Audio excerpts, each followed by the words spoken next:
All right, we're live. Hello, everybody. Welcome to the stream. We have a very special surprise tonight. We are playing multiplayer on the Path of Titans demo, and you can come and join us if you have access to this right now. We have a couple special guests with us. We have the one and only Deathly Rage and Jiggy. Hello. Hello. So welcome to the stream there, Fisher, Blind God, Big Red Ben. Are you kidding me? Nice! Holy crap! So guys, first of all, beautiful work. This map is coming together fantastically. Thank you. I've just been having a wonderful time hopping around everywhere. Looks like it's starting to rain too. Yeah, and it looks You great. can see there's raindrops in the water too.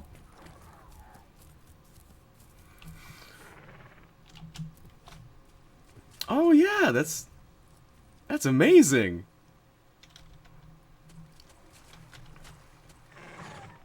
I love the animations you guys have done for these raptors. Or they're not even raptors, are they? What are they exactly? They're in the same family as Troodon, which Yeah. is not really a raptor. It's not like a dromaeosaur. It's a little bit different. It's a troodontid. But this particular dinosaur, Latinovenatrix, is basically what Troodon and what everyone thinks of Troodon. They took the Troodon species and they reevaluated it, and they saw that it's actually should be split up into two different dinosaurs, and the one dinosaur that was probably everyone thinks of as Troodon is now called Latinovenatrix, which is these guys. Really? I had no Interesting. idea. Yep. Latinovenatrix. So you can call it Troodon if you want. It's essentially the same thing. Yeah. Everyone's so excited in the chat. Hey there, Faith Fox. Deep Blue says, Simo, go to bed. No, I can't. Guys, the multiplayer demo is live for Path of Titans. Looks like everyone's hanging out on this little island. It's funny. Oh, hey, I see we got Aries of Australia in the chat. He's a huge fan of this project, guys. When you first went... I know he contributed a significant amount to the... Was it a Kickstarter? Mm-hmm. Yeah, he Or an contributed... Indiegogo. Indiegogo. He contributed a large amount and just gave away those codes like there was no tomorrow. What an amazing person. Thank you so much. Yeah, he's truly fantastic. We got a chance to ask these guys questions about the game. If any of you have, burning questions that you've been thinking about on, what's going on with Path of Titans, let's hear them.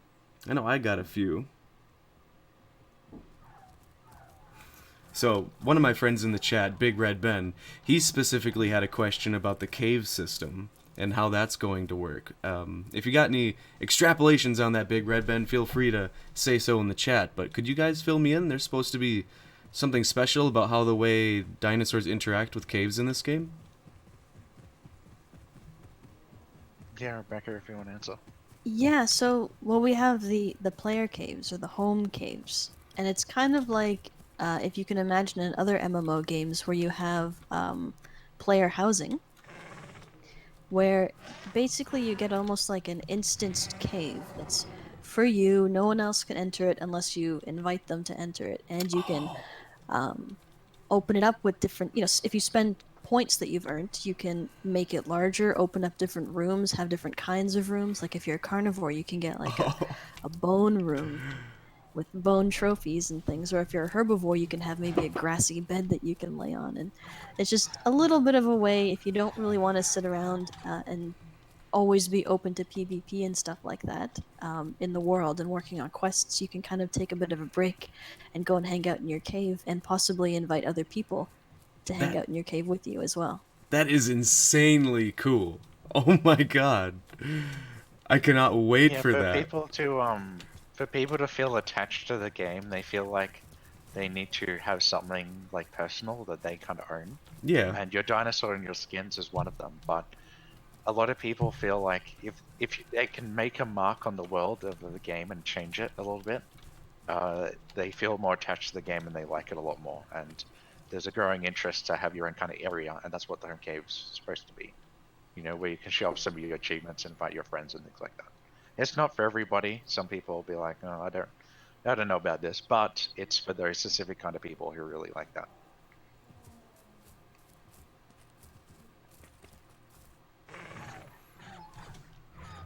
Now, I know you guys are doing a lot of work with like cross-platform stuff, and you're already testing the mobile version, if I'm not mistaken. Is there any plans to bring this to console? I have someone in the chat asking. Yeah, so I can talk a little bit about that one. So, regarding console, there's a lot of like non-disclosure agreements. So, even if we had the game working on console, we wouldn't be able to specifically say until like approval process and stuff like that. So, at the extent I can say is that we already have it working on one of the consoles, at least one, and we can't tell you what one it is, and it's we're looking into all the others, so it's in progress. Excellent. That is very cool. I think I have a hint on what one it might be. I seen a particular photograph, but I'll remain tight-lipped. But I saw people asking in the chat if you can join us, and yes, you can. If you do have access to the Path of Titans demo, then you can join us on the one and only server US 1, I think it is. And we're all hanging There's out 200 here. people. So first in, first serve. Yep, it's a 200 count server. First come, first serve. We So will Big be Red, doing a blog post and an announcement about, having a US, UK, EU, Australia server and things like that. And we're going to set up testing so they're at certain times so we get everyone on at the same time. And that way, the server's full, we get better results and, from lag and things like that, so we can get it fixed. excellent. Very promising. I mean, And one we have tested it dinosaur, on but mobile, and it does work. So we are going to do a mobile patch soon with, and they'll be able to play on the same server as PC. So you're about to see an early version of cross-platform play, and you can log in with the same character that you've been playing on this server. oh, no way. We'll be able to be Yes, playing and with mobile players. yeah, and we also are looking at adding another Herbivore as a playable as well soon. Oh, right on. So already blowing some other older projects out of the water. We do have a fishing demo that's still in the works. This multiplayer demo was basically finished first, so this came out first. And we also have the new movement system, which we're working on, and that'll also get an update and come in this demo too. So we call that precise movement, where you can basically walk backwards and you can strafe, and it's a new mode of moving in addition to the current one that we have. And to extrapolate on the cave system question, my friend Big Red Ben, who that question originated from, asks, so it's not intended for nesting then. Also, how will the access points be managed? I've seen concern about camping to catch players going in and out of caves. Yeah, so this is a pretty common thing we get. So basically, there's multiple entrance points on the map, and when you go into them, they're like home cave entrances. They will take you to your instance cave, right, from any point on any of these entrances. If you go out of the entrance from inside your cave, you will go to the last one you entered, right? And there's no food in the cave, so it's not really a place for nesting or for food. It's more so, a home area when you can display your achievements and invite friends and things like that. But regarding camping, so if somebody does camp outside and wait, it's a valid gameplay tactic. I wouldn't say like it would ruin the game, like it's a valid strategy, but there isn't a lot of incentive to do that, mainly because it's going to be a lot easier to chase after somebody else who is in a cave. That you don't know when they're going to come out, things like that, or if they're going to, even be logged in when they come back. And you're going to have a food and water problem yourself trying to camp out and wait for somebody. So You we you didn't have think to it- think there's gonna be so many things to do in the game. Why would you sit and wait for someone to come out of the cave. And they might even just log out and go into a different character. Like, it's up to them. And if you decide as a player that you really want to sit and wait for someone, that's your choice. But if you really want to improve your gameplay and actually get more stuff and unlock more things, you're going to say, well, he ran into his cave. Let's go and work on a quest instead. Let's go and actually make some progress on my character instead of Yeah, waiting because around. you won't grow based on time, right? You actually grow by doing quests. So you're going to be heavily incentivized to make progress in the game instead of like sitting around or doing nothing kind of thing. So the game's always going to be pushing you with fun, interesting things to do. And we want to avoid, so we can theorize what people will do when they play the game, but we never actually know until we do a playtest, right? So that might be a problem, it might not be a problem. But we want to focus on, if it is a problem, we'll look at, and it ruins the gameplay experience, we'll look at fixing it. But until we have some evidence that it is, we won't just assume that it'll be a problem. Because like some things you assume will be a problem, and in reality, people might be doing something completely different that's worse, that might need fixing. Right on. So I think there was a pretty interesting bit in there. So the growth is going to be entirely tied to doing quests, you say? Yeah, well, all forms that give you, marks, which is our progression currency, because the problem is if you have growth over time, you incentivize people waiting until they're growing. If you have growth over doing something or doing a quest or unlocking something or unlocking achievement, it'll be a much more interesting dynamic.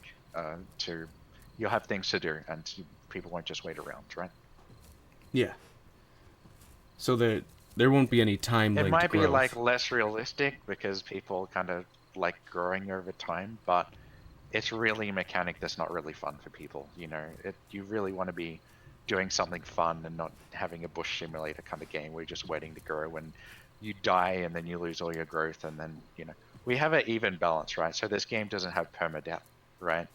So you won't lose everything when you die. You'll lose some things, but it's a balance, an equal balance between losing everything and losing something, like somewhere in the middle. And we think that's where the fun point is. Yeah, definitely. I think that Because would if add a lot you, more fun. Because because if losing a you, dino is harsh, man. like when I was on the Isle dev team, right, what we did tests, right? So we had everyone logged in and everyone would just call, like spam their dinosaur call over and over and over and over again. And until, because why not, right? If you die, you can just spawn back in at sandbox or whatever it is, right? But Yeah. as soon as I coded in progression, you couldn't hear a single peep from somebody, right? Like there's silence because nobody wanted to die and lose their character, right? Like they really cared. But that's also a little bit too hardcore for people where if you get killed by a bug, suddenly your day's ruined and you're really not enjoying the game. But if we strike a balance somewhere in the middle where you do value your character's life, but it's not, you're not going to be crying when your dinosaur dies. You still have a fun time. We think that's where the game belongs. You know what I mean? At least on the official servers. You might think differently and you might change your unofficial server to be a little bit more or less hardcore. But we're going for like a solid gameplay experience for everybody on the official servers. Excellent. That was a fantastic answer. Thank you. So we have another question in the chat here. So, are there any plans on how to balance all of the playable creatures, and how will that be handled?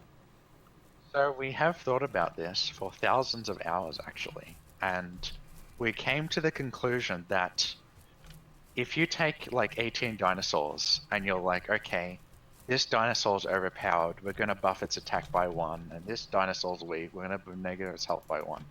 You could actually spend 10 years trying to balance the dinosaurs, and everyone's still not happy, right? Like if you look at games like World of Warcraft, where they have literally been updating the game for the past 10 years, changing numbers, and everyone's still not happy with the numbers, right?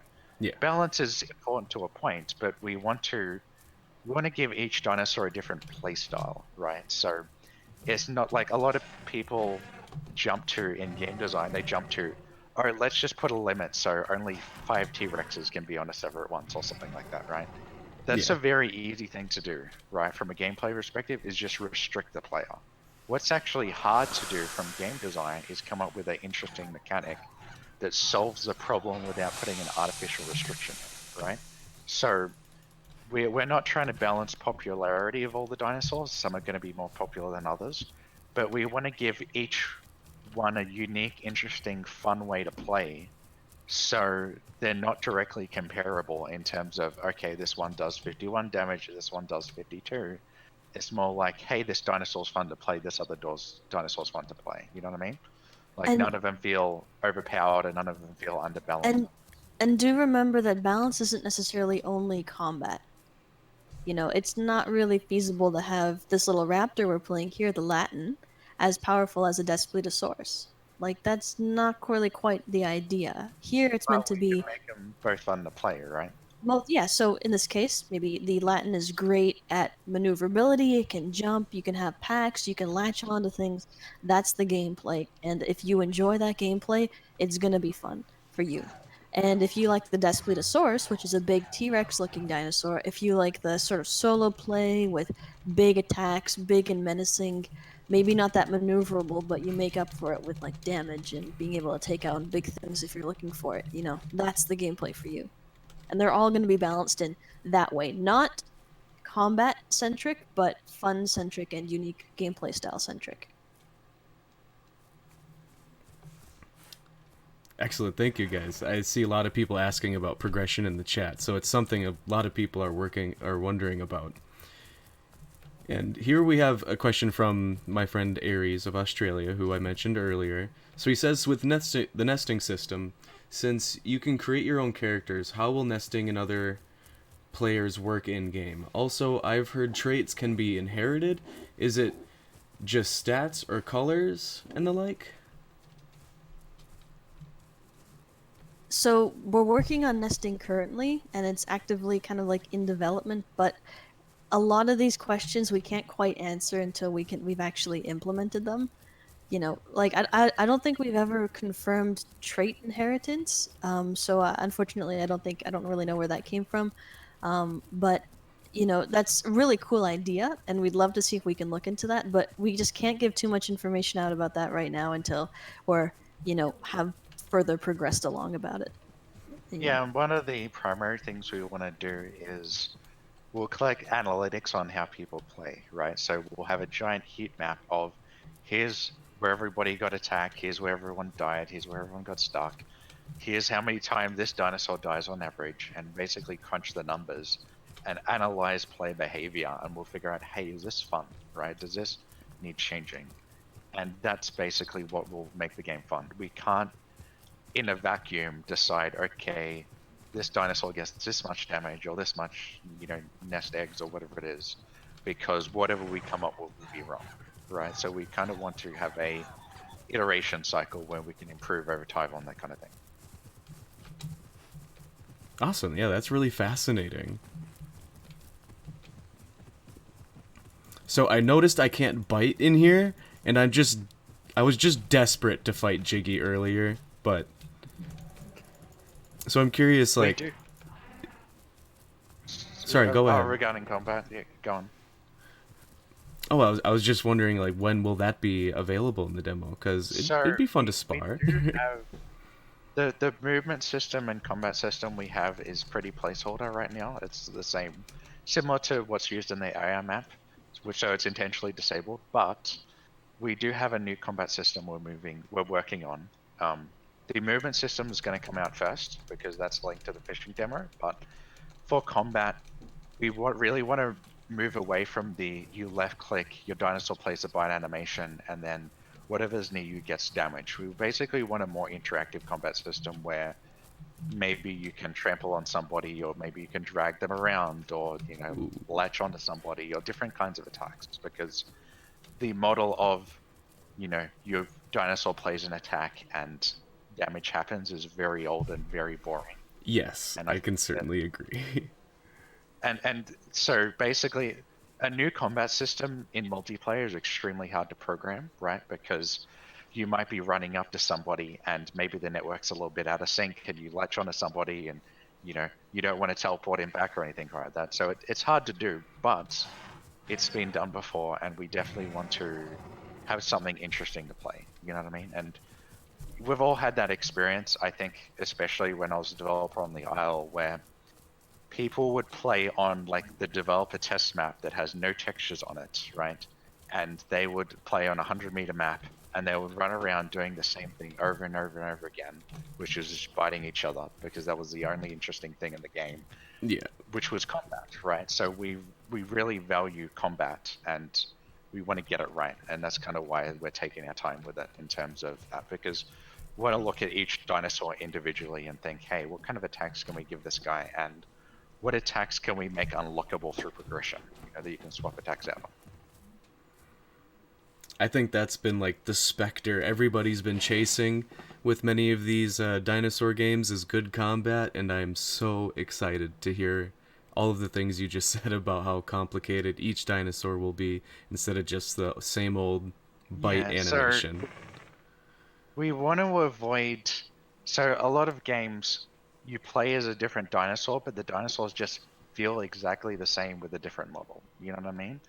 And it's really boring, and it's not really interesting. And we want to innovate a little bit more on that kind of combat system. And we've got plenty of ideas on exactly what we need to do. We just need to basically take enough time. It's hard to QA, right? Because if you have 18 dinosaurs, for example, you need to test dinosaur A against dinosaur B and dinosaur A against dinosaur A, and like it's a log n kind of test algorithm, right? So we want to make sure that when combat gets in, it'll fit for all the dinosaurs. So it's going to involve a lot of mechanics, like when you latch onto somebody or you can pull them around and things like that. We can accurately account for your size and how it's going to affect combat. And that's probably the biggest investment of time, is getting the movement to be really good and then getting the combat to be really good. And speaking of collision is another thing we're working on. So a lot of game engines are made to have humans in them. So there's like a capsule and there's an area where your dinosaur collides with, and a lot of games don't have collision. Like World of Warcraft doesn't have collision on characters because it's a really hard thing to do, but that's another thing we're working on that we feel super important. Because it completely affects the combat if you can't just run through somebody. And the same with the new movement system. People are going to play differently. It's going to be more interesting, and it's going to feel rewarding to play. And that's pretty much what we want to get at. Yes, I want to be able to come up behind someone like you right now and just pounce. Yep. So I have a question here in the chat I want to address from Aliens, who is the lead developer of Roblox's Era of Terror, an ambitious dinosaur survival game on Roblox. And he asked, how intricate is the gore system going to be, like eating? Is asking if, you'll be biting out specific chunks of meat from corpses or things like that. Yeah, so basically the goal is we do want some gore. We want to be careful what kind of rating we get. So, if we don't really want to get a rated 18, for gore, but Yeah. we'd like to go for some level of gore. Maybe it can be disabled through parental controls, but the way our eating system is going to work is it's not going to be you go over to dinosaur and you tap E. It's basically going to be you bite a chunk off somebody, and that chunk's an individual piece in your mouth, and you can kind of carry it around and drop it, right? Yeah. And that's the same way fish will going to work too, right? So when you kill a fish, you pick it up, you carry it around, maybe you store it somewhere, maybe you give it to your young or something like that, right? Or take it back to your nest. So as an individual piece. And we see the combat system working similar to that, where you bite somebody and maybe take a chunk of meat off him and he's still alive, kind of thing, and maybe you just run off with that chunk. That's all you do, right? Yeah, So brutal. that's kind of how the current goal for separate chunks. There's only going to be so much we can do in terms of like the model and getting like really detailed, because that takes a lot of performance. But we do want some kind of chunk system, and we do want food to have a utility purpose where you can carry it around, you can store it, it'll rot on the ground, right? Like for fishing, we have a overfishing mechanic where if you kill too many fish, they'll actually spawn less quickly, right? And it prevents the whole problem of if you're a fisher, you have food and water in one place, right? So we don't want it to be too easy, and we want Yeah. you to be conservative of the environment and food and things like that. It really makes a difference. Excellent answer. Thank you so much. And I did bring this question up earlier, but we weren't live at the time. But the custom skins situation, like the custom skins people were able to purchase, I believe, or get through their donations to the Indiegogo. Are those going to be available the whole time, or are those going to be limited before? Yeah, so before the game comes out, we definitely want to, probably around the time we do the pre-release, we want to basically stop selling them and they'll become exclusive, basically. And that's the whole idea all along, is that, it wouldn't be a valuable exclusive perk if we just kept selling them. It'd just basically be kind of like a bought microtransaction, and we wanted to reward people for supporting the game early. Excellent. That's really cool, because I know a lot of people are excited for them to actually become limited and get their favorite ones. So something that I think's really at the core of this game, Deathly, is you're trying to set it apart with the quest systems that you have in mind. Could you share with us some of your ideas for the kind of quests that our dinosaurs will be undertaking in this world? So I'll let Jiggy talk a little bit about that, but I have some things to add after she's done. Yeah, so a lot of our quests, if you're familiar with World of Warcraft or a lot of other MMOs, there's the typical quests like, you know, kill 10 of these things or discover this location. And so there's a lot of quests, the typical kinds of quests you might find, like go and forage in this area and find this rare mushroom, for example. And if you're a herbivore or some kind of, herbivore that likes eating the mushrooms, then that might be a quest that's given to you, and a carnivore wouldn't get a quest like that. So it's kind of themed quests, and we can give quests out that try and encourage certain kinds of behaviors. You'd never get a quest as a Styracosaurus to go out and specifically kill a Daspletosaurus, because that's not really what they as animals would really do. And more quests you might do is defend one of your pack mates or one of your herd mates from an AI that we can spawn. That, an AI spawned, he's trying to kill this particular, dinosaur that you're trying to protect, and that can be a quest as well. So defend them. Like I said, foraging quests, killing quests, maybe kill a certain amount of AI, or go and discover a certain area on the map, because the areas of the map will be labeled fairly well. And there's plenty of things like that, and especially once we have growth and nesting in, it can be go and nest in this many people, or that and the other thing, and just try and have quests themed around specific dinosaurs and encourage them to be, I guess, you know, follow their natural behaviors, or at least what we think their natural behaviors would be. I think that's really smart. I'm really interested into seeing these in action. Because I really Because like what the idea happens of them if- being realistic to the nature of the Yeah, dinosaurs. if you reward someone as, hey, herbivore, go and forage, and you get rewards for foraging, then it just makes the gameplay experience a lot better for everyone else as well. Everyone, maybe the carnivores that are trying to hunt that person, they see them foraging and they go, wow, they're actually, they're human players, but they're actually behaving kind of like how I imagine the real dinosaur to behave. And Yeah, while the AI will behave like real dinosaurs, sometimes human players might not necessarily behave in the way that you expect them to, you know? yeah. Can I Yeah, make a so one little thing to add to personal that. request here? Would you mind adding my friend Jessie to the group? Is she in the server? I believe so. She just asked me to send her an invite. Yeah, so one additional thing about quests is we understand that quests can be unrealistic, right? So a lot of people have concerns about that. So we're trying to make quests as realistic as we can while still being fun, but we do realize that in a game like this, you really need something to do. Otherwise it definitely gets boring, and we're extremely aware of that one. So I saw you address a particular question that I was avoiding in the chat there, Deathly. Would you want to address that on stream? Oh yeah. basically, I'm not really worried about avoiding questions, so anything can go. But Here, basically, there's let me no read their code stolen question. from the or anything like that. I think was a comment. Yeah, here, let me read it. Can you ask, is it true that Deathly Rage stole some stuff from the Isle? I haven't heard that, but some people say so. Yeah, so answers that one to know. So all written by me, and none of it's from the Isle.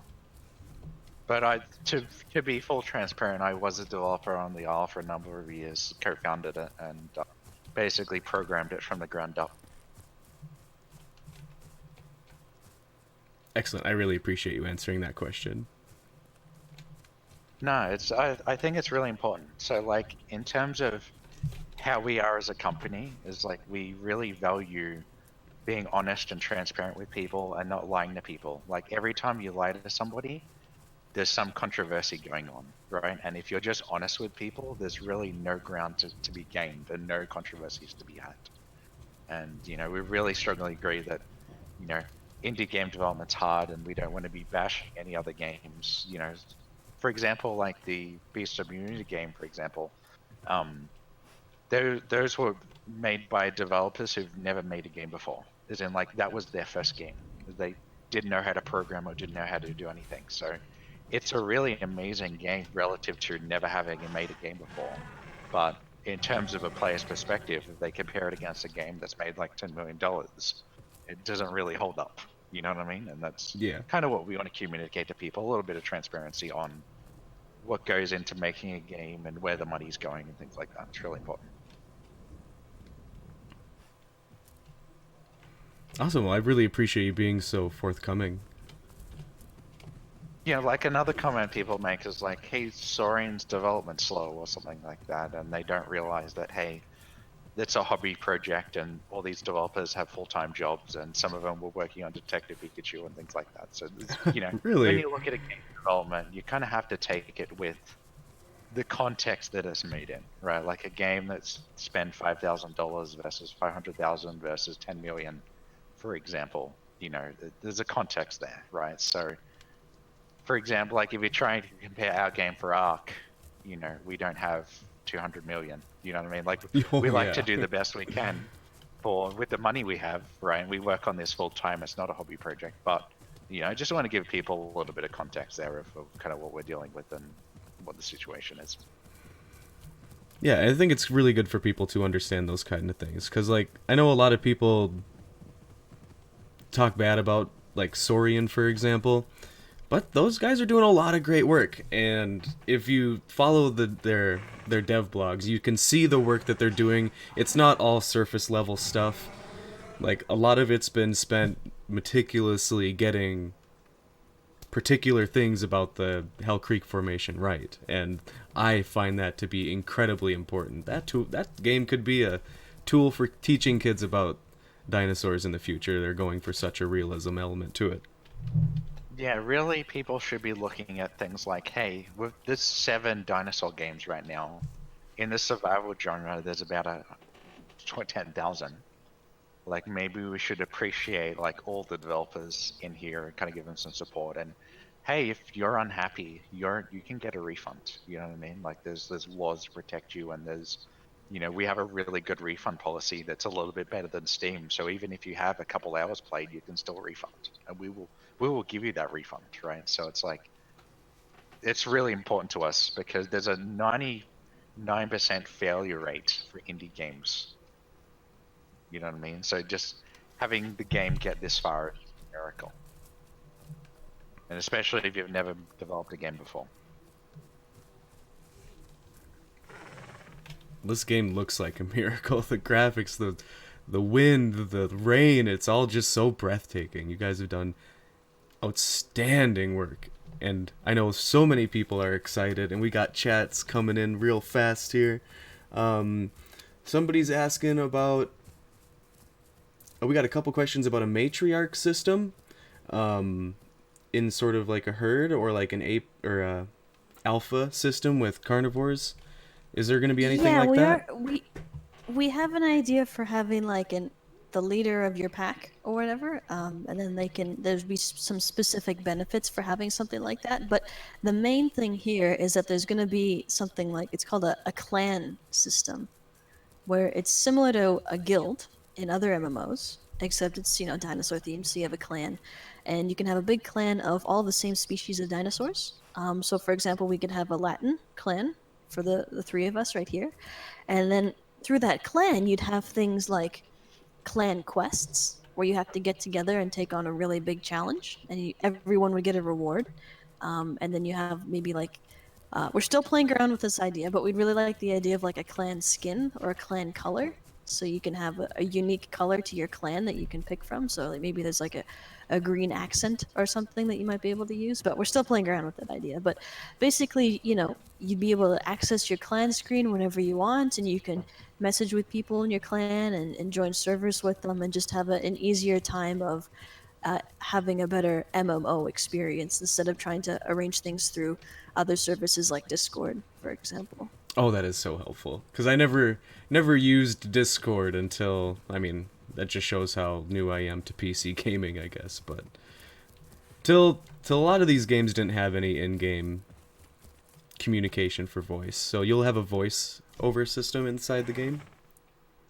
Yep, there will be voice, and it's actually really cool. We have an idea where you have your voice chat, and if we were all Latins right here and we were talking and doing voice chat, you'd be able to hear each other and understand each other, no problem. But if an Allosaurus was standing right next to us and we were talking in voice chat, all he would hear is Latin calls. Oh So your voice gets translated to Latin calls. So he'd see our mouths flapping and calling and stuff, and then he's just like, well, I don't know what those guys are even saying. That is the coolest thing I've ever heard in my entire life. That is amazing. Wow. Oh. All right, so we have a question here from a good friend of mine, Lacer. They're wondering how well solo players will do, or is everyone better off in a clan? It's definitely, this is an MMO, and so there's going to be lots of great opportunities for people who are in clans and groups and stuff. But, like we mentioned earlier in the stream, every dinosaur will have a unique playstyle to it, and some of those dinosaurs will have more solo-oriented playstyles. So maybe something like a raptor is definitely better off in a group. But if you're really into solo, then you might want to try one of the, maybe, for example, the bigger herbivores. Maybe like an Eotriceratops, and that guy is better suited perhaps to a solo gameplay style. And there's be plenty of things to do, and you'll also be able to interact with AI in meaningful ways as well. So you don't necessarily always have to play with human other players. You can do solo play, but with AI, for example. You can But also yeah, invite AI to your group. And one thing I want to mention about solo play is that groups will always be overpowered, unfortunately. You know what I mean? Like, groups are overpowered in real life. You know what I mean? Like, if you're at a supermarket and there's like 5 people with a knife, you're outnumbered. You know what I mean? Yeah. It's going to be a reality of a lot of things. But some dinosaurs will be more suited to solo play than others, and we will make it fun and playable. And if you're a solo player because other people make you mad by them calling all the time or something like that, you can group with AI, and if you might have a better experience. So there's definitely a lot of options for you. So I did have a question. This is one thing that's been on my mind is, so the early access for this game was initially talked about having a December release, but I saw the development blog back in mid-November that said that the game is being delayed, with announcements for the early release coming Q1 2020 and then Q2 2020 for an announcement on the release of the full game. My friend Big Red Ben asks, what are a lot of the biggest hurdles you guys have been running into that helped you realize you needed more time? Yeah, so one of the ones that we figured was important is we wanted to try to sync up all the platforms to release around the same time, which would be really nice. But if some of those platforms, like console for example, they might need certification and things like that in different regions. So that was one of the reasons. The other reason was the combat, movement, and collision system we're trying to do hasn't been done before, and for some circumstances, like the collision system, hasn't been done before in gaming. At least not in any games I know that are multiplayer. You know what I mean? So like, it hasn't been done in World of Warcraft and the Isle and a bunch of games. Yeah, you're Even really non-dinosaur breaking games, new it hasn't ground been done here.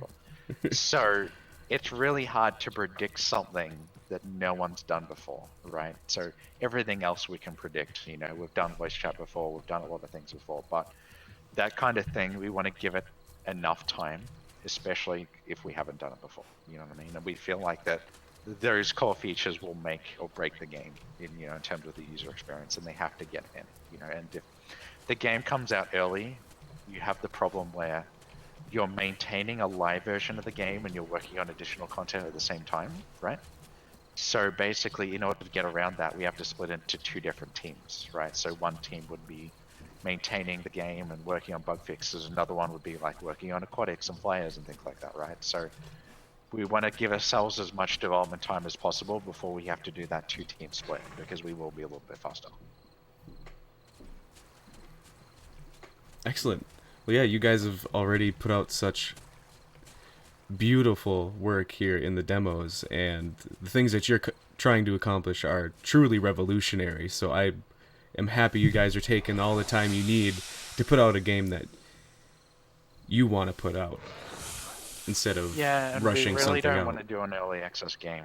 We really want the whole game to come out, kind of thing, when we release, because there's a lot of problems with early access games, and one of them is the game comes out, the developers get millions of dollars, and then now there's no motivation to finish the game. You know what I mean? Like, they can do it at a slow, leisurely pace. And the reason why the deadline was so tight is because we know that in development, if you say the game's going to take a year, you will fill that whole year up. If you say it's going to take 3 years, you will fill all 3 years up, no matter what. It's like a human being problem. So we give ourselves a short amount of time because we know that we'll fill up that time. Well, it's very ambitious, but I believe you guys can do it.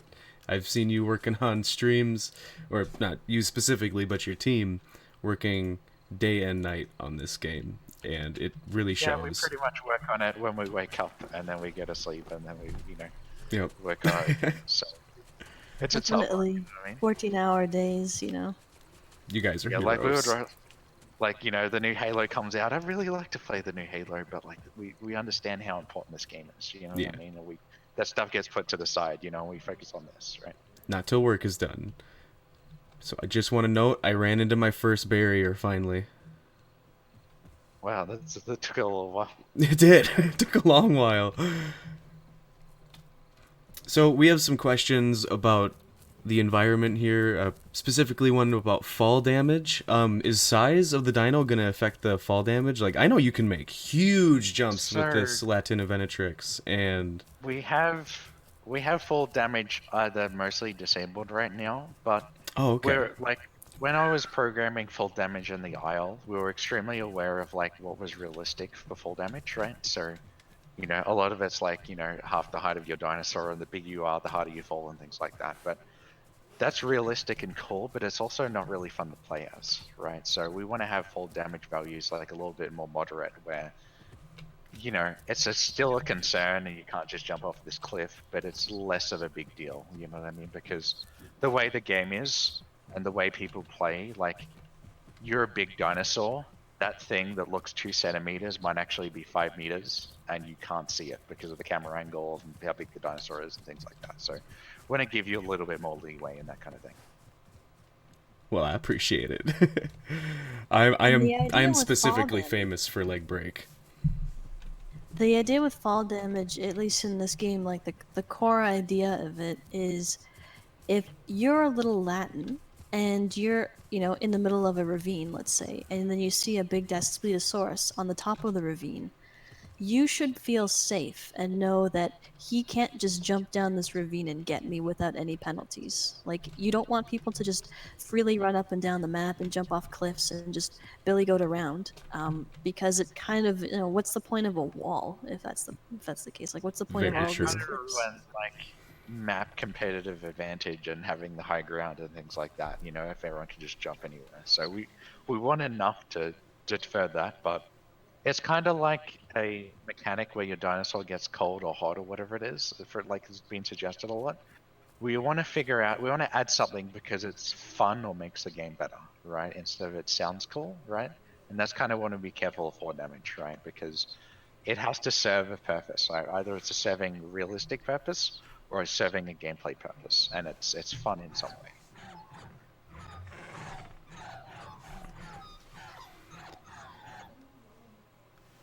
So segueing from that, I had a couple questions in the chat regarding sauropods. Do you guys have any sauropods you intend to add to the game? So right now for the base game that will be released at launch, we won't have any sauropods. However, one of our stretch goals that we unlocked already was the Armargosaurus, which is the sauropod that has these spines on its neck. And in the future, we definitely would love to add even more sauropods than that. It's really tough to make the giant sauropods, like, for example, Argentinosaurus. But some of the smaller sauropods, definitely, we're really interested in adding at some point. But like I said, for now, for the base game, it's just the 18 dinosaurs that you can see on our website and everything like that. Okay, excellent. Thank you. And this one segues a little smoother than the last one, but um, herbivores. I've been getting repeated questions in the chat now about how do herbivores eat? Do they graze? Do they have specific food types? Could you talk a little bit about that? Yeah, so herbivores, they don't graze necessarily. The idea with herbivores that we really wanted to get around was, you know, eating as a carnivore is really fun and engaging because you have to go and hunt something and it's kind of risky, and that's kind of the fun of being a carnivore. But as a herbivore, your food's kind of just there and you just have to find it and you eat it, and it's not quite as engaging or fun. So the idea with herbivore eating is there's bushes, yep, Yep. and you can eat and you can fill yourself up, and there's like berry bushes for the most part. It's all of just berry bushes and things that are very clearly not just generic ferns. But a big one is we're going to have lots of different kinds of food for herbivores that actually give you either benefits or negatives depending. So, for example, this is not quite set in stone right now, but let's say you have a mushroom that's on the ground and it's hard to find it because it's kind of small, but maybe it's bright red with white spots, let's say. And if you can find that, it might actually give you a stamina boost for a short while. So if Oh. you're a herbivore, you can go, all right, well, if I eat this mushroom, maybe I'll save it for later, or maybe I'll, you know, eat it, remember where it is and eat it if I find myself in a, combat situation or something like that. And you can actually get, be a bit more strategic with your eating habits, so to speak. Yeah, that's And really just interesting. make it more interesting overall, because if it's just you're filling up that green bar for hunger, is really not that engaging, and it's kind of we really would be a shame if herbivores just were relegated to just being eating machines and they're just sitting around waiting for herbivore or for carnivores to get them. Yeah. Yes, so one of the things important to herbivores is that every game has different design decisions, right? So in some games, people treat herbivores like, hey, that's a food. You shouldn't be playing as a herbivore, right? Like that's a food and for running away. But we don't really believe in that design principle. We believe that it's an equal player character and it has a unique gameplay style and we can make it interesting. So that's kind of the approach we're taking with herbivores for sure. Jiggy, do you have a favorite spot we can currently go to? I guess we could go back to the spawn point if you want to log out and then log back in as a new character. Oh, You can sure. make a new character and we can all just hang out Oh, there. I'm you sure could that a just lot type of people slash who are logging respawn in. or something. I think slash respawn is admin only right now. Maybe suicide? I'm sure, Well, sure. you can just press escape and log out, and then log in as a new character, and Okay. it'll put you back at the spawn point. New Okay, character. hopefully nothing goes wrong. This is the test. Ooh. Latina Venatrix of the Rising Sun. I like it. Wow, look at everyone. They're all sitting by this island. Oh, who's that? It's a Teutonic skin. That's amazing. That's so cool. Oh, I don't own this skin. I gotta get that skin. Ooh, there's a lot of good ones I need to get. So yeah, get them, guys. They're not gonna last forever. You want these limited edition skins? Pick them up. Because they're cool. Whoa, there's a bug. Frenzy skull. This guy's swimming. I've never seen that before. Always well, like swimming or something. Yeah, that's a weird one. Yeah. Interesting. There's bound to be issues, but that's why we're doing the tests, which is good. Whoa, look at everybody over here. Oh my god. Somebody died? There's a dead person? What happened? This is craziness. Maybe. I don't think the game's designed for this many people in one place. I don't... There's 42 people on it right now. You got someone just sleeping right in the middle of all this. Bravo, friend. Arm covering the face. That is just such a cute thing to see. This is a demonstration why caring about your character and things, progression is important mechanics. So otherwise, just this happens.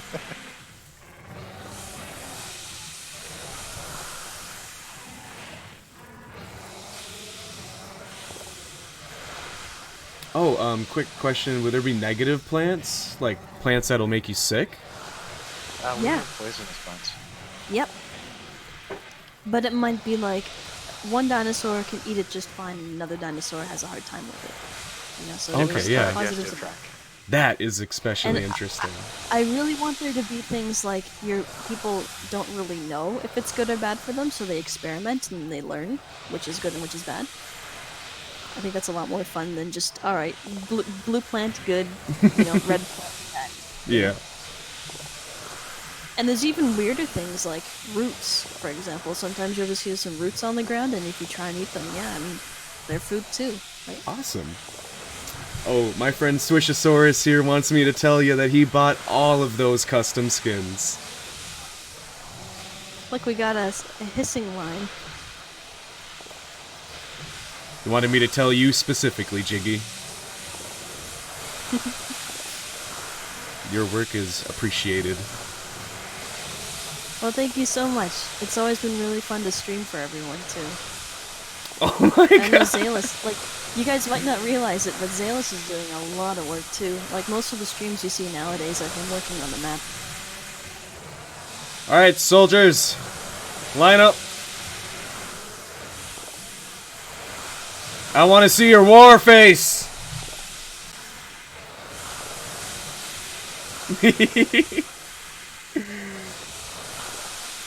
Surprised the game is holding up this well.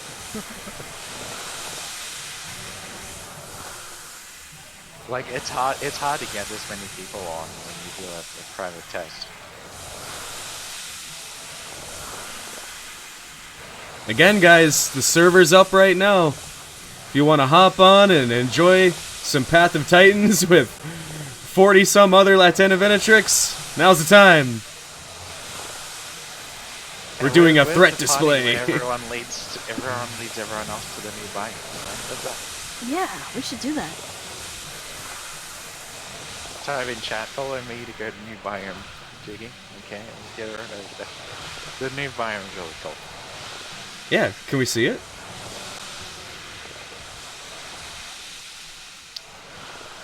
Lead the way, Jiggy. Alright. It's a little dark, so, you know.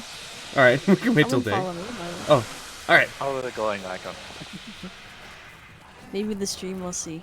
But we're all over here.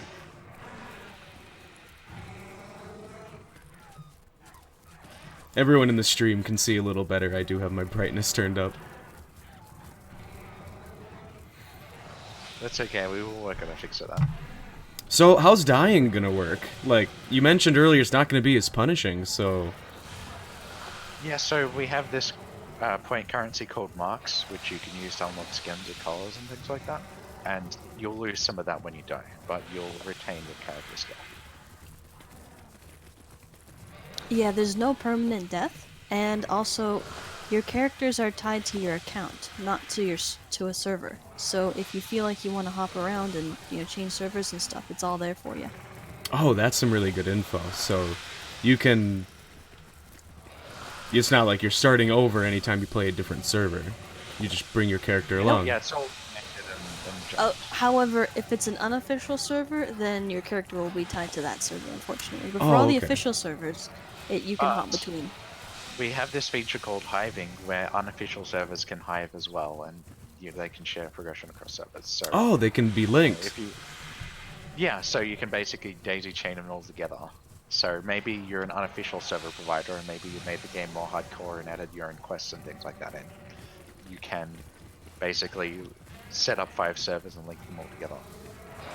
Oh, wow. I'm just seeing the biome So- change. This is cool. It is really cool. I really like the giant log that you can walk through. Like, that really is something.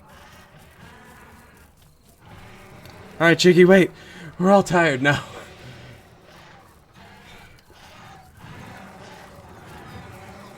Plenty followed, though. They're still coming. So that leads me to ask, like, what kind of... You guys are going to be supporting modding, right? Absolutely. We already have modders who are working on mods at the moment. So we definitely want to get the modding stuff out before the game launches, just so people are working on things. Okay, cool. I want to... And mods will work on mobile and console as well. Ooh, that which is a unique. feature of the platform.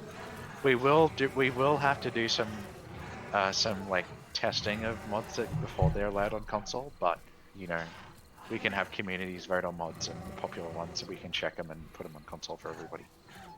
And sometimes mods on mobile, you have to do extreme optimizations in order for things to work on mobile. So, we have to be we'll provide a whole bunch of assets and things like that are mobile friendly, but modders will definitely have to take steps to optimize their assets, and we can show them how. We can make lots of tutorials, but for mobile modding, yes, it's possible, but you have to make sure that it can actually run on these devices. That's all. Yeah. So if you use all our trees and rocks and assets and things like that, it should run out the box. But if you add your own pack of really high detailed stuff, maybe it won't run as well on mobile. So you have to factor that in. But there will be a lot of things you can edit without needing the dev kit, which we think is extremely important. So another thing Realism communities like to do is they like to set up dinosaur profiles and rules and things like that. We will basically want to have a system where in the server configuration you can set up some dinosaur profiles and rules, and you can set these up instead of needing to, oh, you weren't behaving like this dinosaur, we need to ban you now. It's more so like a Oh, that is so can convenient. help out a lot better. Yeah. Because like people set up these servers and they're like, hey, this dinosaur should behave in a certain way and things like that, and they get really into it, and it can be a really awesome environment. But if you just get banned every time you break a rule, it's not really that fun. But if you can set up the game assist in that way, you can have a much better experience. Yeah. That's why we dislike having rules on our servers. Like, the only rule is don't have it. Like, anything else that's wrong with the game, we will patch through the game and fix it and make the game better. Oh, that's so good. We won't to have hear. artificial rules of, oh, you can only have 3 trikes near each other, or you can only do this. Like, those rules aren't going to exist. We're just going to patch the game and make the game better. That's amazing. Kudos Even to you on guys for unofficial that. servers, they can set up their own rules, and it'll be game mechanic changes, not like artificial rule you get banned kind of. Yeah. So, quickly here, I have people asking, where can you get Path of Titans? They're wondering if they'd be able to download this. Yeah, you can get it at alderon.game/store. I'm sure somebody could link it in the chat. And if you have trouble with the game or you don't like it, we have an extremely flexible refund policy. So if things don't work, you can let us know, or you can refund it, or any of those number of things. Kind of like an extended crowdfunding, but we do give, all of the refunds. Like, we totally understand, like, this game's not for everybody, and not everyone's gonna like the game. We're just gonna try and make the best game we can, but... Yeah, and it's also early in optimization, so if it doesn't run on your computer too well, you can refund and hopefully it'll get better over time. Yeah, we optimize it more on the computer, you can rebuy it. Oh my god. Sorry, all these jumping Latin Venatrix. Do you guys have, like, a short name for it? We call it the Latin. The Latin? Okay. Yeah. Look at all these Latins jumping. I'm sorry to surprised interrupt how well you. it runs. That's amazing. Oh my god, I love this.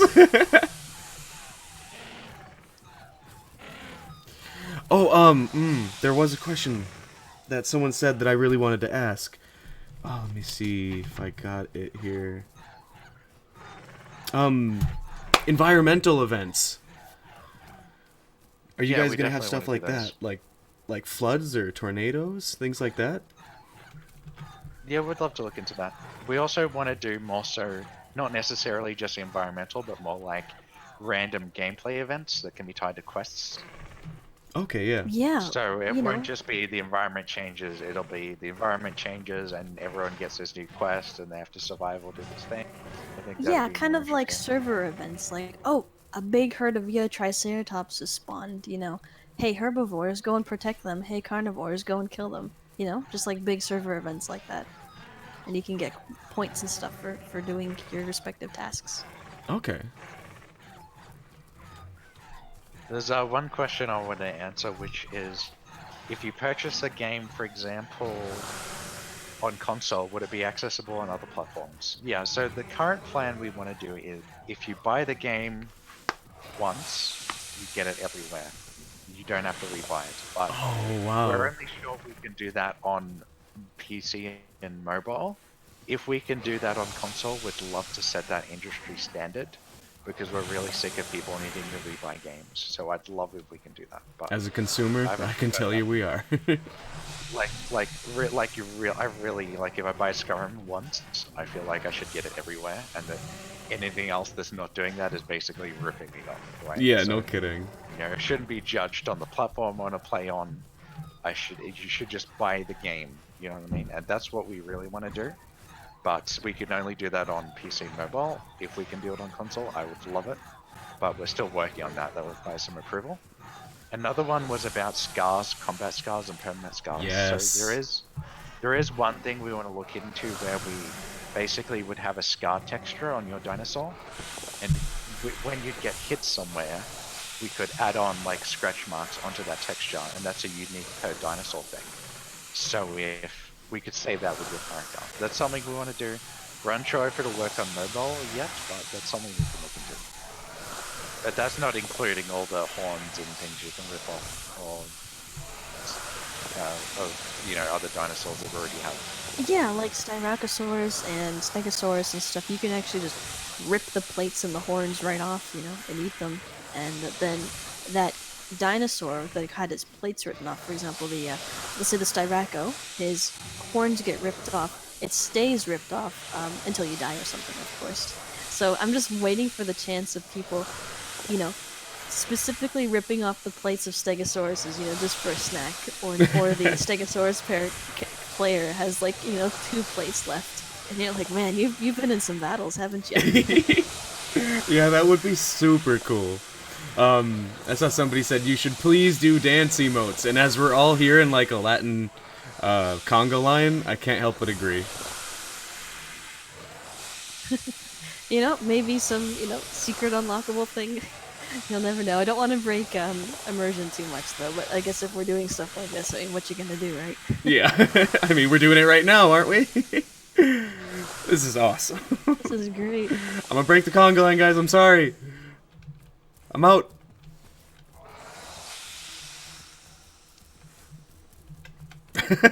There's the over here. There's someone actually sitting out over here, but there's the log. Oh, What's this guy doing up here? look at him, just chill as a cucumber. What's up there, dude? How can we get up here? How do you do that?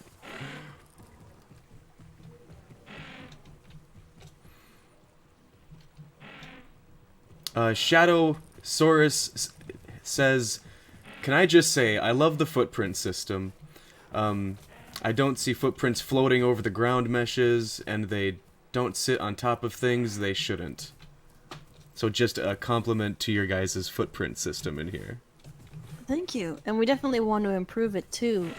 One thing we know regarding performance is blood can be kind of performance intensive if you're leaving blood trails and stuff. So we're actually going to do a really clever system where the footprints that you leave behind when you're bleeding actually are bloody. So you can follow the bloody trail of footprints and stuff like that. And I think right now the Latin's footprints, I haven't done it quite yet, but the Latin footprints are actually a little bit inaccurate because it has the 3 toes. So I'll be soon I'll be updating that so it has the 2 toes for his little footprints. So it's kind of accurate, and if you're like, you look down and you see small 2-toed footprints, then you can tell that was a a Deinonychus or a Latina venatrix. That's the kind of attention to detail we love. Now everyone wants to get on top of the log. I'm trying, but I can't get there. All these footprints on this rock.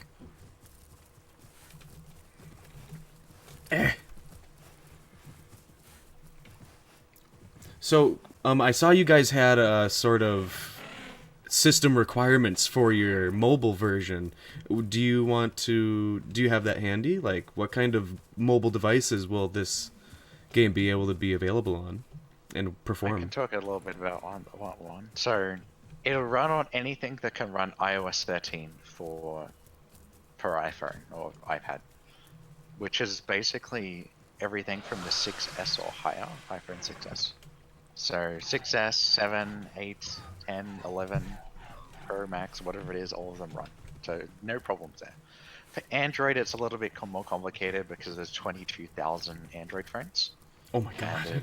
And it'd be difficult for me to buy one of all of them and test the game on it. So, but we basically support like Android 7, provided you have Vulkan and you have 3 gigs of RAM and things like that. So that's generally the target for that. But we won't know exactly if your game can run it because the 22,000 phones. So we'll just have to collect some data that's like, hey, this phone works, this phone doesn't work, and we'll just cross them off a list of 22,000. And we'll probably get around to like 10,000 that can play the game phones for Android. Excellent. Very helpful. Thank you. Because I think that's one of the most ambitious things about Path of Titans is this could be huge for so this game. The thing we've noticed about mobile is a lot of people have the impression that mobile is just like for 2D games or gimmicky microtransaction filled games, and the bit we want to fix is the perception that that's the case. Like, phones are looking better every single year to the point where some can be comparable to PC. So we really want to we're on the bleeding edge of having a game that looks really good on mobile, and even if you're not a mobile gamer, you can appreciate the fact that you can log out on your PC version and log straight back in on mobile wherever you are, or if you're at work, you're in the bathroom, and you can keep playing as you were. Or even plug a controller in or by Bluetooth to your phone or tablet and keep playing. If you don't like mobile touch controls, you can always use a controller with your phone or tablet. There you go, guys. I know I don't really enjoy using the phone itself as the controller, so yeah, being able to link a controller to it would be perfect. Yeah, we think about it like if you're on a go, you're on a train, whatever it is, you want to play some Path of Titans, you can log in. And because the game has permadeath, even if the mobile controls are not as convenient as PC, you can still have a fun time and still level up. So, and if you don't have a phone and don't play on mobile, there's more people to kill. You know what I mean? So there's going to be people on console and people on mobile, and the servers will be a lot more packed because of that, and you'll have more people to kill. So you win either way, mobile gamer or non-mobile gamer. Oh, hey Jiggy, would you invite my friend Lacer to the group? It's Laacer. And do you guys, what's your guys' next dino on the docket? What's gonna be de-extincted next?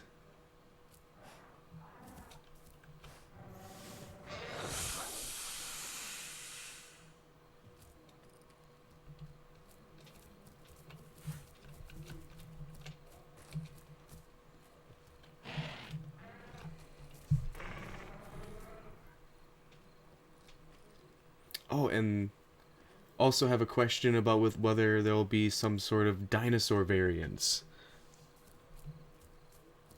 What do you mean? Specifically referencing things like hypos. Oh, no, we don't have any plans for fictional creatures in this game. It's all gonna be as accurate as we can get it, and all real dinosaurs, though they might be from different time periods. For example, we have the little Platyhystrix as an AI creature, but that, as far as I'm aware, was around far before the dinosaurs were around, but it's more just sort of a prehistoric thing. And if you're a server owner and you very specifically only want realism and you want accuracy, then you can enable or disable playable dinosaurs or AI or anything like that. So if you wanted to have an accurate representation of a certain ecosystem, then you're free to do that. Oh, that is so cool. But I love that feature. no plans for fictional dinosaurs. Also, no dev-only dinosaurs, because we are Thank extremely God. aware how unfun it is where some developer, gets high on ego and runs around murdering everybody, and your game experience is ruined, and you just lost all your points and things like that. So, no developer-only stuff, for sure. Like, And everything you can play, we can play, and we're not going to be using anything special. You know what I mean? We don't even give ourselves free skins, as you see by Jiggy. You know what I mean? So, Yeah, I wish I had all the cool skins. I haven't bought any yet.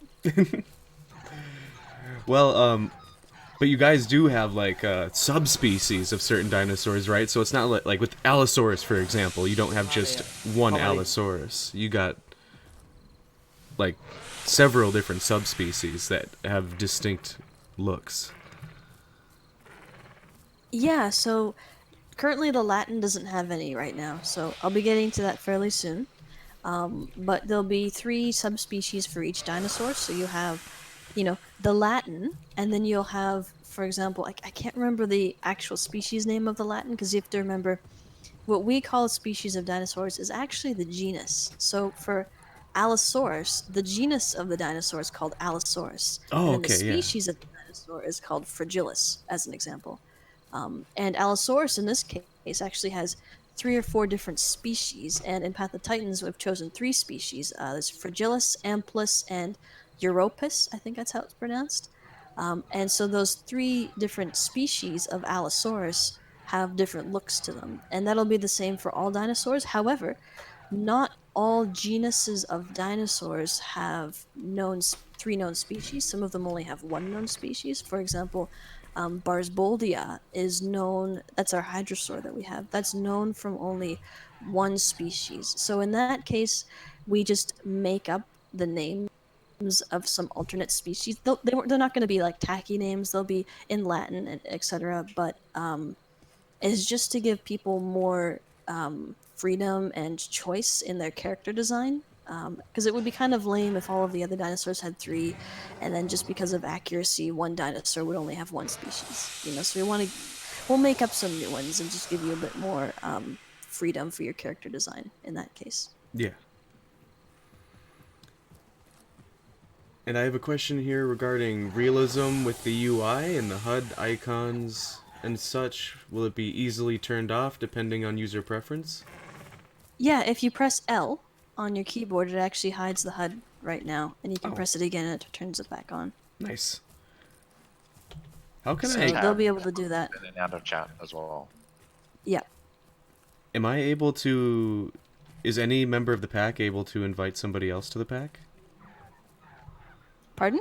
Is any member of our pack here able to invite someone else to our pack? Like, could I invite I think somebody? so. I think you should be able to. If you press tab, go to social, and then go to party, I think. Tab. Social. Oh, here we go. Party. So that's everyone that's currently in the party. Work in progress, in terms of the way the UI looks, and then you can go up to the player list on the top right, and I think you should be able to invite people. I think. Awesome. I'm just not sure who the party leader is right now. I'm sorry, Lacer, I don't see you! That was oh, there's Lacer. It was all a ploy so I could invite my friends to the group. I think there's a group limit of 5 right now, so you might be able to only invite 1 person, but, Ooh. you know. Special for you, Lacer.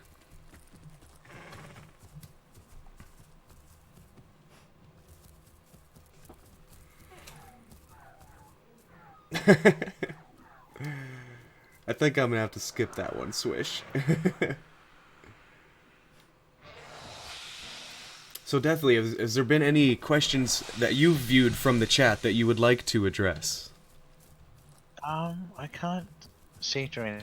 Some person asked about the Switch, and I just said a similar answer about console because can't really talk about console specifics, but would love to see it on Switch, obviously. So.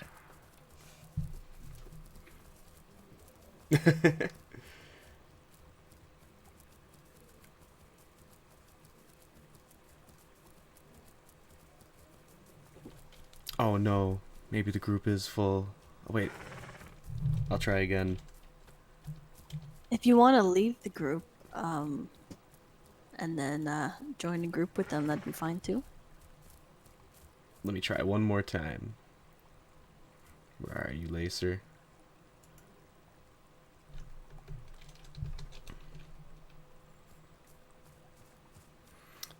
So I don't know if this was a question you guys could answer. I don't know if you missed it when I asked, but can you share with us the next dinosaur you're working on? So we've actually already finished all of our dinosaur models. Just Oh, the okay. 18 dinosaurs you can see on our website and stuff. There's a full list on our Discord and I think on our social media and stuff like that. So we had the base 10 dinosaurs, which is, Allosaurus, Stegosaurus, the ones that you're probably very familiar with. And then there were 8 crowdfunded dinosaurs, where some very generous people donated money to get their particular dinosaur that they wanted added to the game. So that's ones like Barsboldia, Spinosaurus, Deinonychus, all of these really cool dinosaurs. And those have all been modeled. We're still working on their animations, so we'll be, streaming those as we go. And some of the calls and things like that aren't finished for those dinosaurs as well. And of course, all of the combat and unique things related to each dinosaur. But in terms of the models and what we're, next dinosaur we're modeling, yeah, they're all pretty much ready to go. We Awesome. definitely are working on more skins for them as well. Every dinosaur will have 9 skins for the base game, with the exception, I think, of Allosaurus, which should have 10 skins, just because it was the first one we ever modeled, and it got just an extra skin, kind of just made for it. But yeah, 9 skins per dinosaur, and of course you start out with 1 skin, which is the default skin, and through gameplay you can unlock more.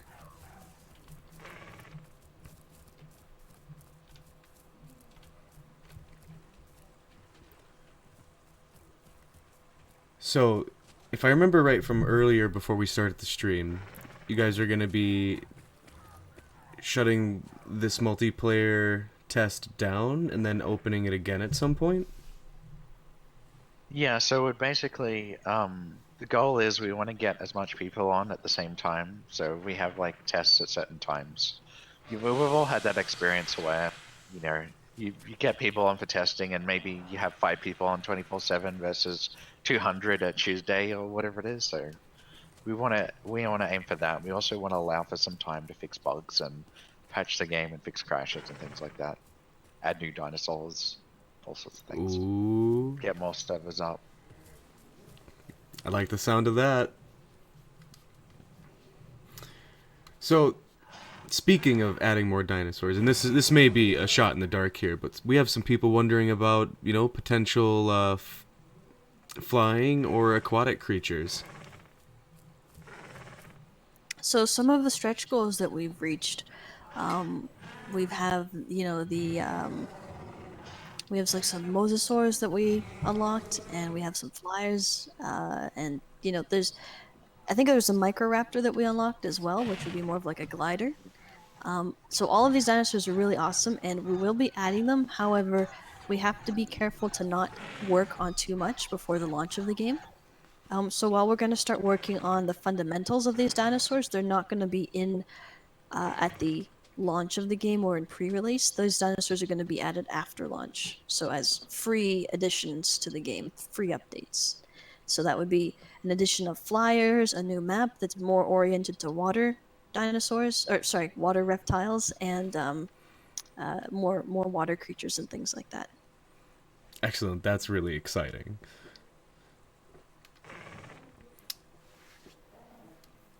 And speaking of We have like a little summoning adding, circle here. we do.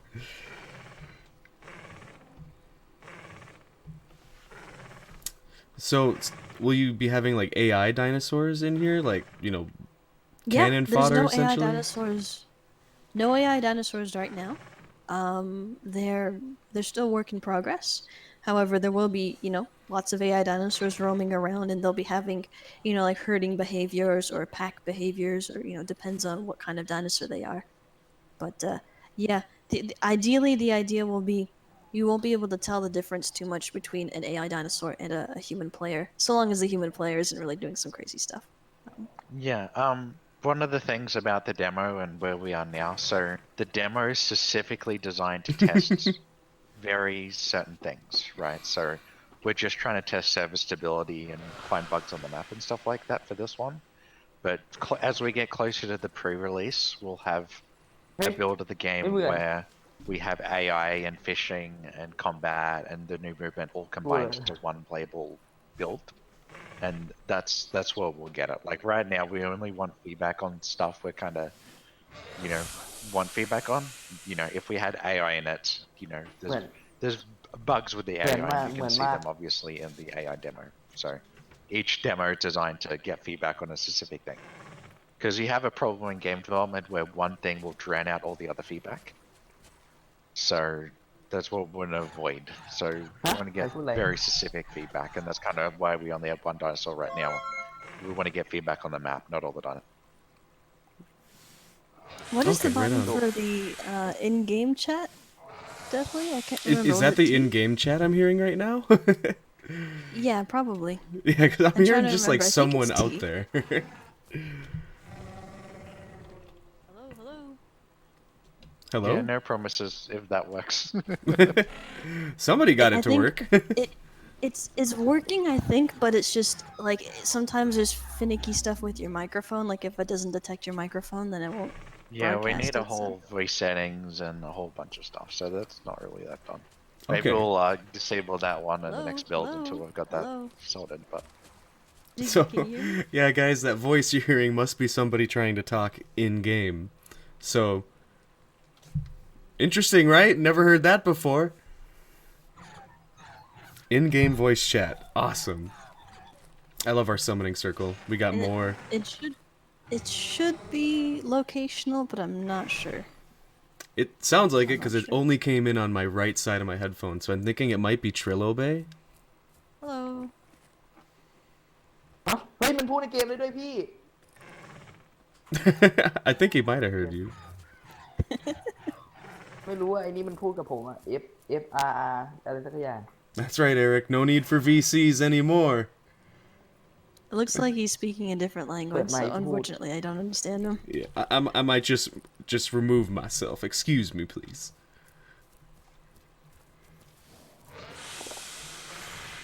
Hello Hello. I can hear you sounding farther away, Jiggy. Hello.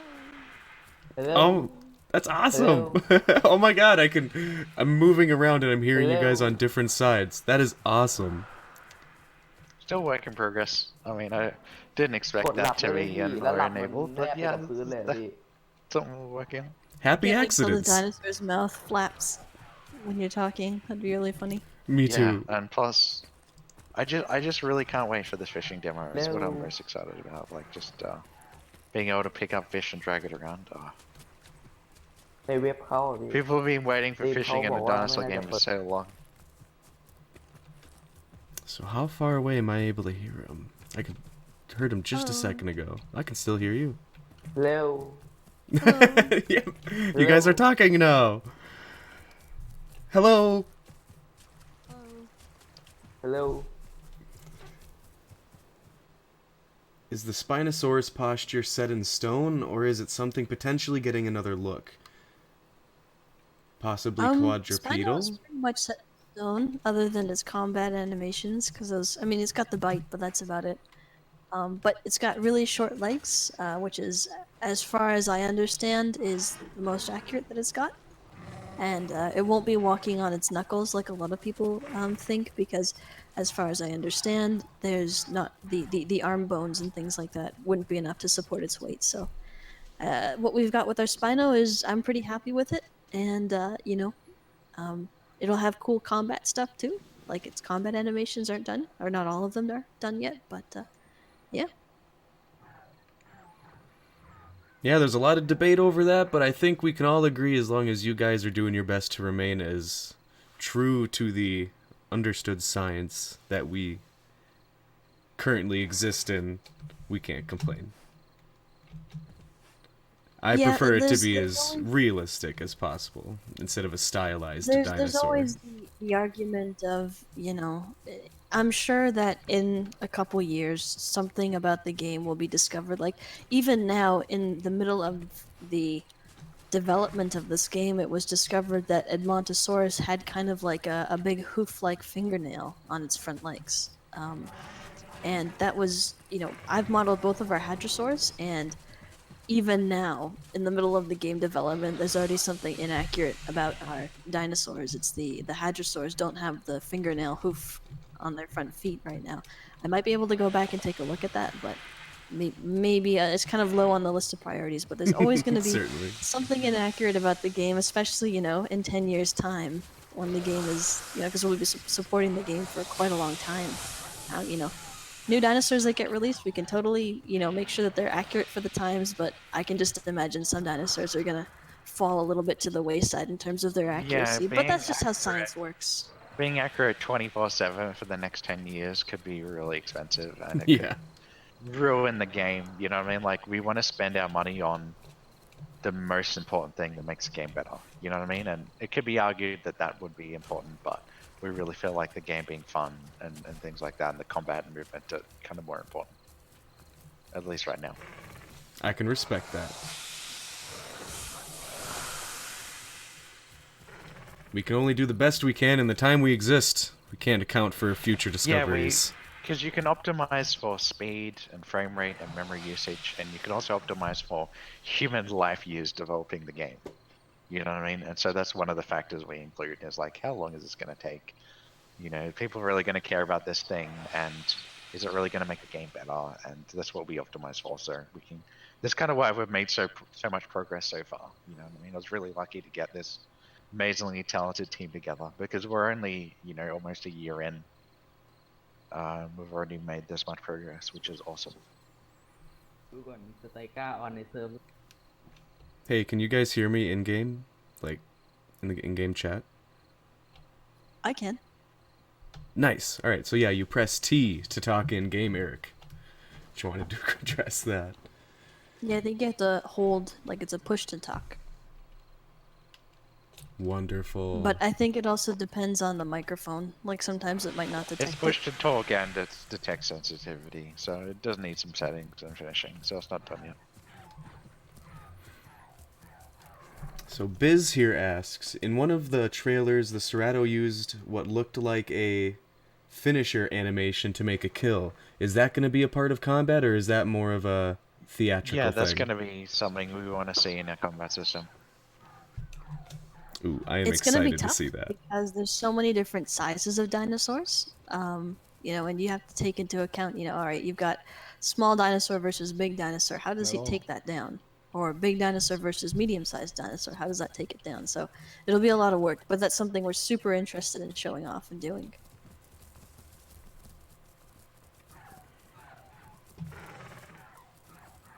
I can't find you guys. Lacer! Hello. Hello. Lacer! Hi, Zima. This is the part where you now play Dino Hide and Seek, and you go, someone calls in voice chat. everyone. I'm so confused on where I am right now. What the hell was that? Marco. Hello. That was your conscience. You guys That's- hear me? Yeah. I already yeah, like we in-game can. chat. Oh, it works. I don't like it. I can imagine it right now, jumping on people, killing them, and them cussing you out in voice chat. Oh You yeah. can- Oh god. I think you can mute it in the settings. I'm not sure if it's hooked up, but I think you might be able to. Yeah, you go to audio and you turn it down Yeah, all the way regardless down. My of friend if can't you hear can you mute or guys, not, and we'll she have that can't fixed use in T the either. next test. How do I find you I guys? have Because mobile I can't see tags. You have to add, you click on tab, and then there's a social thing you click on, and then you could see all the player tags. You could invite them. I'm already in a party, but I can't see the Anyway, any tags. more questions? I was thinking we'd be going. What? I was You did just gonna something. say probably go for about another 10 minutes here, so we can get in any last-minute questions from you guys in the chat, and I can look over mine, see if I had any ones that I missed. But you guys have been so fantastic, taking this time to hang out with me and everyone in chat on the stream and answering our questions. There's Doing nothing off limits. Like everything we've asked, you guys have given us a Yes. satisfying answer on. I can't begin to thank you enough for this. I do struggle with companies where you ask them a question and maybe it's a little bit controversial and they're like, they just can't say anything or they have to give you a really canned PR answer. And, you know, we try to just be honest and transparent with people as much as we can, you know. Yeah, absolutely. And I majorly respect that.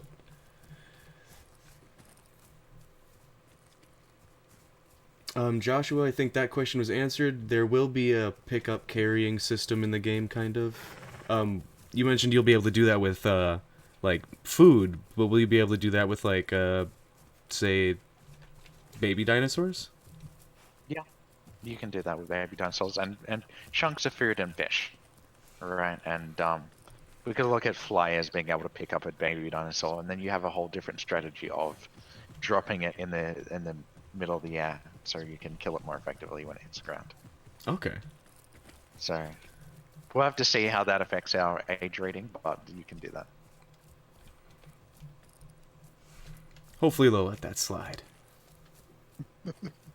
Yeah, just picking up baby dinosaurs or just dropping them, just drop them on the rock.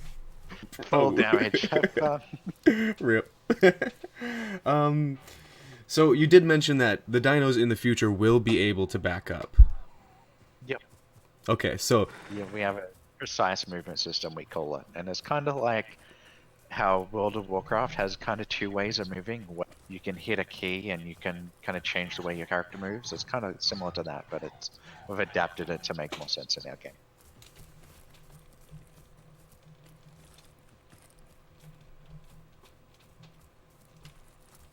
So I know you guys are definitely going for a little more lesser known dinosaurs in this game. And I've heard some here or there about the T-Rex. Now, I'm kind of both minds about it, but is it going to be in the game? Is there any plans for that? Yeah, so one of the not the stretch goal dinosaurs, but one of the perk funded dinosaurs, someone added, we had a perk that was like add a Tyrannosaur to a game, and the one that we added before launch was the Alioramus, which is a small Tyrannosaurid, and then the other one that someone got was for T-Rex. So that will be added after launch. Excellent. I mean, I'm a T-Rex fan. And it will be accurate. It's not going to have feathers, but it will be accurate to, you know, like the proportions, and it's not going to be a movie monster, kind of. Yeah, we really see our dinosaurs as animals and not monsters because it's a very different approach. And if you don't like a certain dinosaur to the game, then the best suggestion I would have is we're going to keep adding dinosaurs, and you can pick the ones you want. You can even pick the time period you want. So there's plenty of options for, I don't like this dinosaur, but there's no one dinosaur that ruins the balance of all the other dinosaurs. You know, there's no mutant dinosaurs. You know, people get the feeling that, oh, there's going to be Rex in the game. Does that mean playing as all the other dinosaurs are now useless? And it's like, well, no, that's not how it's going to work, and it's not how it's going to be balanced. So we'll still make the game fun, but hey, if you don't want that dinosaur on your server, you can disable it, and we're going to keep adding more. Very cool. And I see Sabrina Jones, you had a question. Please post your question again. I would love to get a chance to ask it here on the stream. So just put that back in there as soon as you can. Biz asks, mixed packing is a problem in other dinosaur games. Clans have people of varying... I'm guessing they're asking, can clans have people of varying species, or will this be encouraged as having classes in an MMO? Or just... Mixed packing, I'm guessing, here's the question. Will you be able to, like, create a clan with other dinosaurs of different species, or is it going to be species specific? It's species specific, and we a lot of our philosophy for this game is we don't want to artificially restrict people. So if you have a friend who's, you know, a Spino and you're a Suko or something like that, and you really want to play together and you really want to play as your respective dinosaurs, you know, we don't want to penalize you for doing that. But if you did play as the same dinosaurs, then you'd be able to share quests and join in the same party and join into a clan and stuff like that. And there'd be a lot of benefits to being the same species. And, you know, so you don't, I don't want to, we as devs, we don't necessarily want to penalize people for playing their own way, but we want to reward people for playing the way that's most conductive to having, you know, a cohesive environment, you know? Yeah, Also, absolutely. with the multiple character slot, sometimes you feel like playing a herbivore, and sometimes you feel like playing carnivore, or sometimes you just want to play a dinosaur that can group really well with a friend, and you can just log out and switch and do that, right? You don't have Yeah. to kill your other dinosaur to go play a different one. So we feel like a lot of people, when they're going to want to group up, they'll log out and switch to a different dinosaur, and maybe they'll go back to playing carnivore or something like that later. So totally all options. Ah, that's very nice. Because sometimes you have those days where you just want to murder everything, and sometimes you're like, "Oh, I want to eat a treat," you know, and it's tough, right? So Yeah. you can have what options you want, and that's kind of why all the dinosaurs have different play styles, because your play style as a player might vary, and you might want to play differently, you know. So Which is good news, guys. I've killed so many dinosaurs just because I needed to move on to play a different one. So or you've just committed suicide and or jumped off a cliff because you need a respawn as a herbivore and yeah, lost everything. Yeah, that's not really that fun. So no. because we're struck in between deal and we don't have permadeath, you can definitely switch dinosaur. Just like we have waystones, like we don't want you to spend hours trying to find your friend to then start playing the game together. We want to cut to the parts that matter and fun, and combat, and things like that, and quests. Like you, we did address the question about the Tyrannosaur. That's coming post-launch. Will the game have gamma proof so people don't cheat with a brighter screen in the dark since night vision won't happen?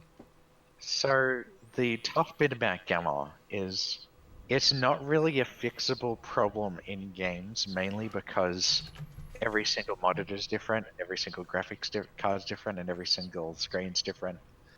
And if you can't adjust in the game, people can adjust in their graphics driver or people can adjust in their monitor, and it's hard to really stop that kind of thing. So we're kind of avoiding nighttime and gamma to be more of a strategy, but more of a cosmetic thing. And that fits in line with not having permadeath. Like other games, you know, might want to fight that battle, but that's not our game. And now we had a question here from one of my mods, Sabrina, asking about food rot and nest building materials, things like that. So food rot, definitely. If you have like an old fish, you know, that you left out, it starts to get a little bit manky, and you don't really want to eat it. So that's that. So there's rot and stuff. And regarding nest building and stuff, we're still working on nesting in general, like how exactly we want it to work. But I personally believe, and I think it'd be a great idea, is you have to work to build the nest. So nesting isn't just this afterthought; it has to be really a commitment. So I would love to see kind of gathering some kind of nesting materials or something like that to build your nest. Alright, I think we were just going to go for another few minutes, guys. I see Shadowsaurus was asking for a question, but I don't see your question. If you could post it again. Oh,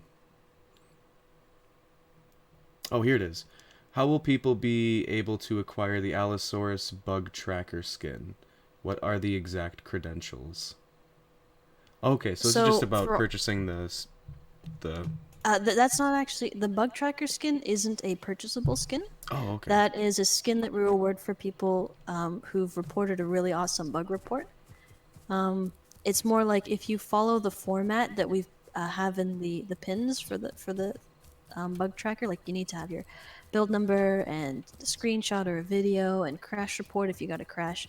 Like any bugs that haven't really been reported, or it was a really good bug report, then we'll give that skin to everyone. And just make sure in your bug report that you list your username, because that's how we'll add the skin to your account.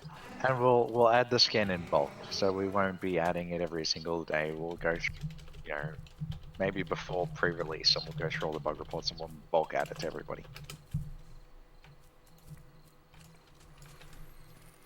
Wait, what about sickness? Like, what things will happen?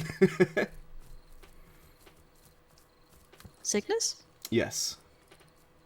We don't have any plans for sickness at the moment, but that's a really cool idea. Maybe we can add that in the future.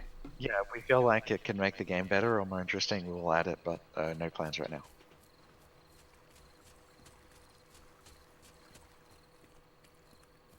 Will dinos have more attacking abilities like tail swipe, slashing claws? I assume that was meant to be, not splashing claws.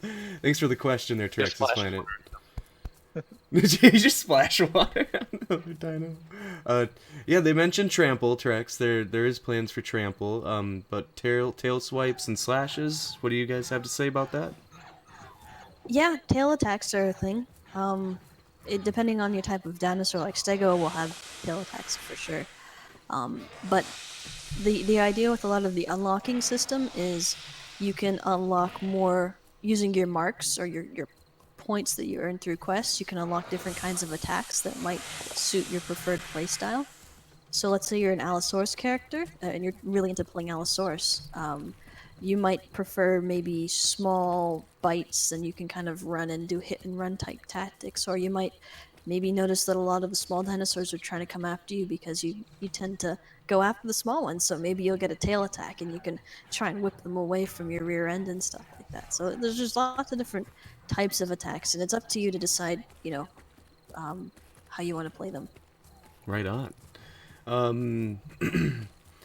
Demana, I think your question was asked earlier, would be able to still get or buy all campaign and bug report skins after launch? And I think the answer to that was no. Skins will be of a limited time.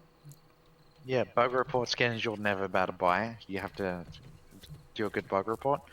You can get multiple bug report codes. So if you do a bunch of good bugs, we could give you a couple and you could give it to a friend if you want to. And for the partner and backer skins, yeah, they'll be closed down before launch. There you go, guys. Go hunt some bugs. Some good Christmas presents. I think I see a bug right here.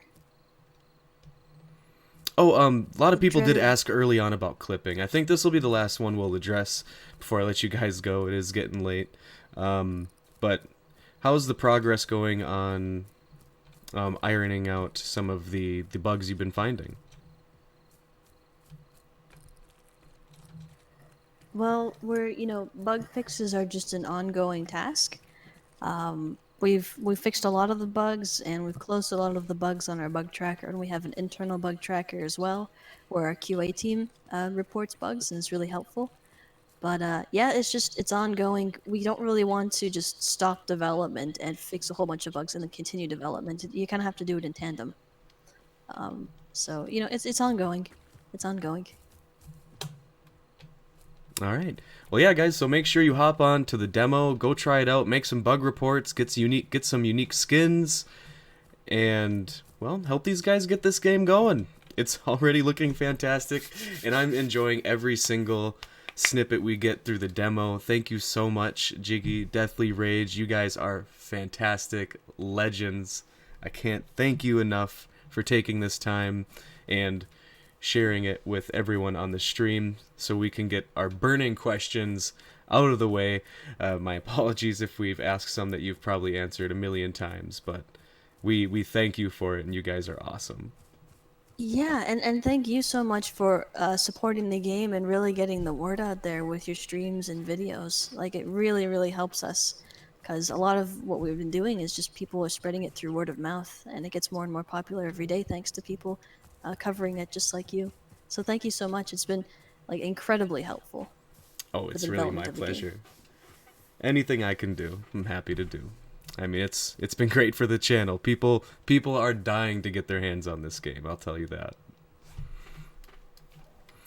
But alright, I suppose we'll wrap up the stream here, guys. Thank you all so much for watching and being here and asking your questions. It was a ton of fun, really exciting.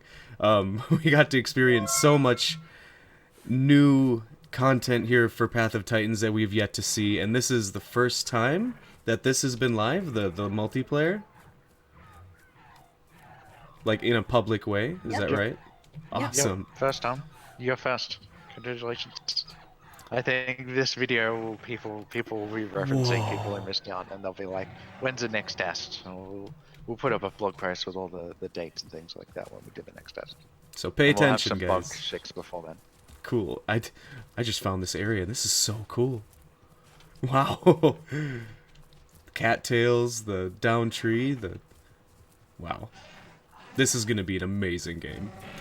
But alright guys, again, thank you all so much for watching. Appreciate you for being here. If you enjoyed, please do leave a like, and if you're new, make sure you hit that subscribe button. I'll be putting out a video with a shorter version of all this put together for you. So, I'll catch you guys. Oh yes, don't forget the bell, guys. So you can join me for the next one. But alright, thank you again, Deathly, Jiggy. You guys are awesome. Love you guys back there at home. I'll see you all on the next stream. Peace. Goodbye, guys. See ya. Goodbye. Bye.